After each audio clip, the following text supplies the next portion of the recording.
खबर देश की राजधानी दिल्ली की, जहां पर स्कूलों को खोलने का फैसला आखिरकार हो चुका है। डीडीएमए ने स्कूलों को खोलने की हरी झंडी दे दी है।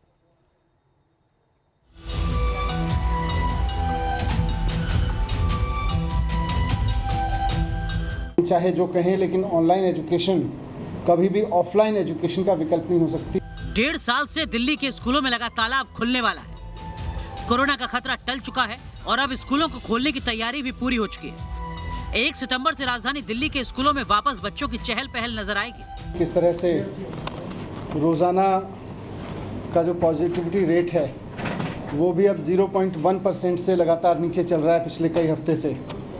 आज डीडीएमए की बैठक हुई और सब इस बात पर सहमत थे कि अब हमें इस बारे में भी निर्णय लेना चाहिए कि जैसे जैसे इकोनॉमिक एक्टिविटी खुली है और करीब करीब दिल्ली में सारी एक्टिविटीज़ खुल गई हैं वे इकोनॉमी से संबंधित, वैसे ही अब हमें एजुकेशन की अपनी एक्टिविटीज़ को भी पटरी पे लाना चाहिए, क्योंकि एजुकेशन को काफ़ी नुकसान हो चुका है। स्कूल खुलेंगे जरूर, लेकिन सावधानी भी रखनी जरूरी होगी। इसीलिए जो दिल्ली सरकार ने नियम बनाए हैं उसको भी जरा गौर से समझ लीजिए। 1 सितंबर से 9वीं से लेकर 12वीं तक के स्कूल खुलेंगे। 8 सितंबर से 6ठी से लेकर 8वीं तक के स्कूल खोले जाएंगे।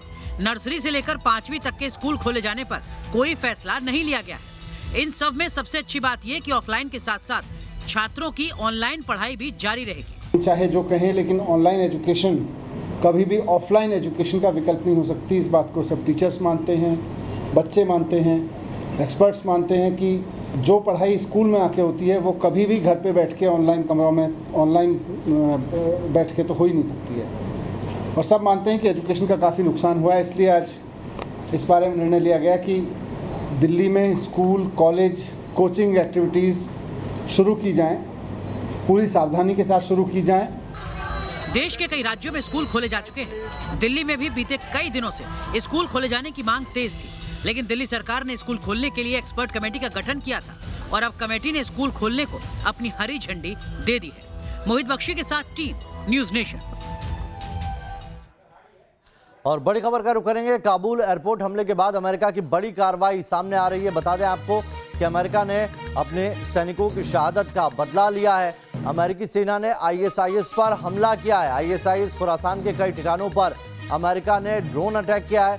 काबुल एयरपोर्ट के मास्टरमाइंड को ढेर करने का दावा अमेरिका की तरफ से किया जा रहा है। अफगानिस्तान के नंगहार प्रांत में ये ड्रोन अटैक हुआ है।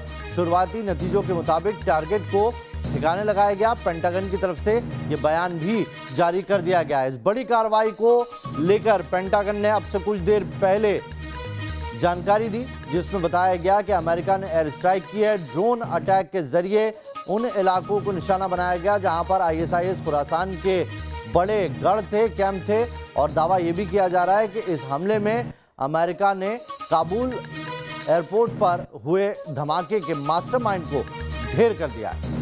अफगानिस्तान के नांगरहार प्रांत में ये ड्रोन अटैक किया है। तो शुरुआती जो जानकारी अभी तक निकली है उसके मुताबिक बड़ी कामयाबी अमेरिका को इसमें लगी है। इसमें ना सिर्फ आइडेंटिफाई किया गया उस शख्स को, बल्कि टारगेट बनाकर एक बड़े इलाके को यहाँ एयर स्ट्राइक की जद में लाया अमेरिका। और ये बताया जा रहा है कि नांगरहार प्रांत में जो ड्रोन अटैक हुआ है उसमें काबुल धमाके का मास्टरमाइंड जो है उसे भी ढेर कर दिया गया है। और कितना इसके अंदर आतंकियों को नुकसान पहुंचा है इसकी रिपोर्ट अभी आनी बाकी है।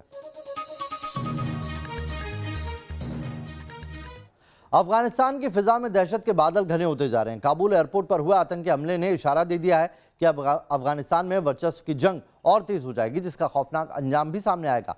बेगुनाह लोगों के खून की नदियां बहेंगी।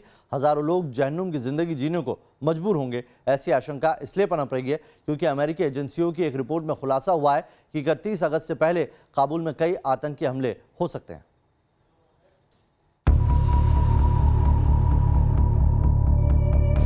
काबुल में क़यामत के दिन का मंजर अभी लोगों की आंखों के सामने से छटा भी नहीं कि अब एक बार फिर से अफगानिस्तान के आसमान में बारूदी बवंडर के उठने का खतरा मंडराने लगा।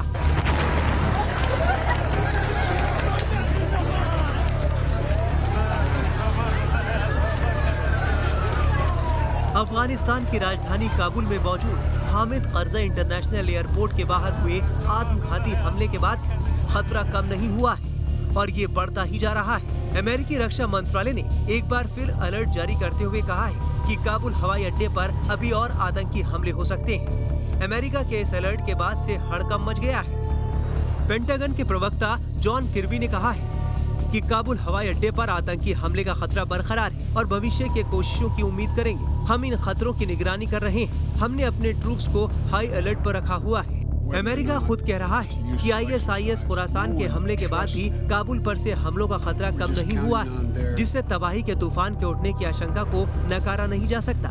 लिहाजा काबुल एयरपोर्ट के बाहर अभी भी बंदूकधारी दहशतगर्दों का पहरा है और अंदर अमेरिकी जवानों का मोर्चा। US सेंट्रल कमांड के प्रमुख जनरल फ्रैंक मैकेंजी ने कहा है, इस्लामिक स्टेट की ओर से और हमले किए जाने को लेकर अमेरिकी कमांडर अलर्ट पर है। इसमें रॉकेट और गाड़ी के जरिए बम धमाके की संभावना है ताकि एयरपोर्ट को निशाना बनाया जा सके। तालिबान ने 31 अगस्त तक अमेरिका को काबुल छोड़ने की डेडलाइन दी है, जो करीब आती जा रही है। जैसे जैसे वक्त बीत रहा है, घड़ी की टिक टिक काउंटडाउन का इशारा कर रही है। इस बीच आतंक का खतरा भी तेजी से बढ़ता जा रहा है, क्योंकि अफगानिस्तान में तालिबान और ISIS खुरासान के बीच खूनी टकराव की आशंका बढ़ गई है। वहीं अमेरिकी राष्ट्रपति जो बाइडेन काबुल एयरपोर्ट पर हुए हमलों से बेहद गुस्से में है। अमेरिका ने ऐलान कर दिया है कि वो काबुल में कत्लेआम करने वालों को छोड़ेंगे नहीं। To those who carried out this attack, as well as anyone who wishes America harm, know this: we will not forgive. We will not forget. We will hunt you down and make you pay. Afghanistan का इतिहास स्थानीय कबीलों के बीच दबदबे की लड़ाई, मारकाट और खून खराबे का रहा है। एक बार फिर अफगानिस्तान में खूनी खेल का मैदान तैयार दिख रहा है। काबुल एयरपोर्ट पर अब भी लोगों का हुजूम है और सच तो ये भी है कि अमेरिकी जाबाजों के बंदूक के नीचे भी अफगानियों की जिंदगी महफूज नहीं दिख रही, क्योंकि कई और आत्मघाती धमाके का अलर्ट जारी हो चुका है। ऐसे में सवाल उठता है कि क्या एयरपोर्ट पर मौजूद ये लोग अब सुरक्षित नहीं हैं? क्या काबुल एयरपोर्ट पर और आतंकी हमलों का खतरा है? क्या काबुल एयरपोर्ट पर और कत्लेआम मचने वाला है? ये सवाल यूं ही नहीं है, इसके पीछे कई एजेंसियों की इंटेलिजेंस रिपोर्ट है, ISI की साजिश और तालिबान की आक्रामकता है। साथ ही अमेरिका की आपाधापी है, जो ये इशारा कर रही है कि आने वाले वक्त में अफगानिस्तान में तबाही का तूफान उठ सकता है। ऐसा हुआ तो अफगानिस्तान एक बार फिर अपने ही इतिहास के खूनी दौर में उलझ कर रह जाएगा। Team news nation.